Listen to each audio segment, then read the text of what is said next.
ഇത് വെറുമൊരു പ്രതിഷേധമല്ല. ഈ നാട്ടിലെ സിസ്റ്റം തകർത്തെറിഞ്ഞ ലക്ഷക്കണക്കിന് വിദ്യാർത്ഥികളുടെ ശബ്ദമാണിത്. പരീക്ഷാ നടത്തിപ്പിലെ പാളിച്ചയും ചോദ്യപേപ്പർ ചോർച്ചയും സ്വപ്നങ്ങൾ യാഥാർത്ഥ്യമാക്കാൻ ഇറങ്ങിത്തിരിച്ച വിദ്യാർത്ഥികൾക്ക് യാതൊരു വിലയും കൊടുക്കാത്ത ഭരണകർത്താക്കൾക്കെതിരെയുള്ള പോരാട്ടമാണിത്. ജന്തർ മന്ദിറിന് മുമ്പിൽ ഇന്ത്യൻ യുവജനം പുതിയൊരു അധ്യായം തന്നെ എഴുതി ചേർത്തു. ഭയത്താലല്ല, ചെറുത്തുനിൽപ്പിന്റെ ഒത്തൊരുമയുടെ നീതിബോധത്താൽ എഴുതി ചേർത്ത അധ്യായം. രാജ്യത്തെ 3 പ്രധാനപ്പെട്ട പരീക്ഷകളാണ് ഭരണകർത്താക്കളുടെ പിടിപ്പുകേട് മൂലം നശിപ്പിക്കപ്പെട്ടത്.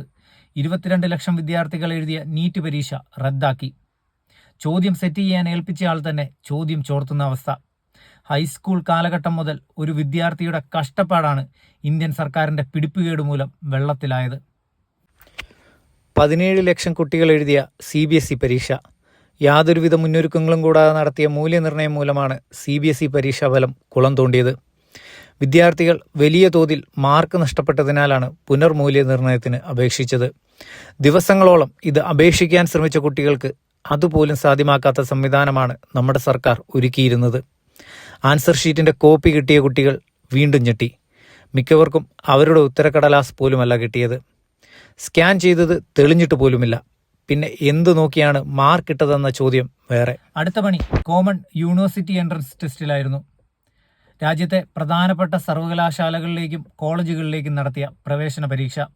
1.25 ലക്ഷത്തോളം വിദ്യാർത്ഥികൾ പരീക്ഷ എഴുതി. അതിൻ്റെ തുടക്കം തന്നെ പാളി. 73,000 കുട്ടികൾക്ക് പരീക്ഷ തുടങ്ങാൻ താമസിച്ചു. ആയിരക്കണക്കിന് കുട്ടികൾക്ക് എഴുതാനേ സാധിച്ചില്ല. ഇത്രയും ക്രൂരതകൾ ഇന്നാട്ടിലെ വിദ്യാർത്ഥികൾ സഹിച്ചിട്ടും അധികാര കസേരയിലിരിക്കുന്നവർ വാ തുറന്ന് കാണുന്നില്ല. ഓരോ പരീക്ഷയ്ക്കും ചോദ്യപേപ്പർ ചോർച്ചയ്ക്കും ഭരണനിർവഹണത്തിലെ പിഴവിലും ഇന്നാട്ടിലെ വിദ്യാർത്ഥികളുടെ കഷ്ടപ്പാടിൻ്റെയും ഉറക്കമില്ലാത്ത രാത്രികളുടെയും നല്ല ഭാവിക്ക് വേണ്ടി എല്ലാം ത്യജിക്കാനുള്ള മനസ്സിൻ്റെയും വിലയുണ്ടെന്ന് അധികാരികൾ മറക്കരുത്. എത്രയോ വിദ്യാർത്ഥികളാണ് ഈ പരീക്ഷണം താങ്ങാൻ കഴിയാതെ ആത്മഹത്യ ചെയ്തത്. ഒരു രാജ്യത്തിനും വിദ്യാർത്ഥികളുടെ സ്വപ്നങ്ങൾ തകർത്തുകൊണ്ട് പുരോഗതി സൃഷ്ടിക്കാൻ സാധിക്കില്ല. ഭരണ സംവിധാനങ്ങൾ തകരുമ്പോഴുള്ള നിങ്ങളുടെ മൗനം ഈ നാട്ടിലെ യുവജനങ്ങൾ ചോദ്യം ചെയ്യുക തന്നെ ചെയ്യും. ഒന്നും ചെയ്യാൻ സാധിക്കുന്നില്ലെങ്കിൽ രാജിവെച്ച് പുറത്തുപോ.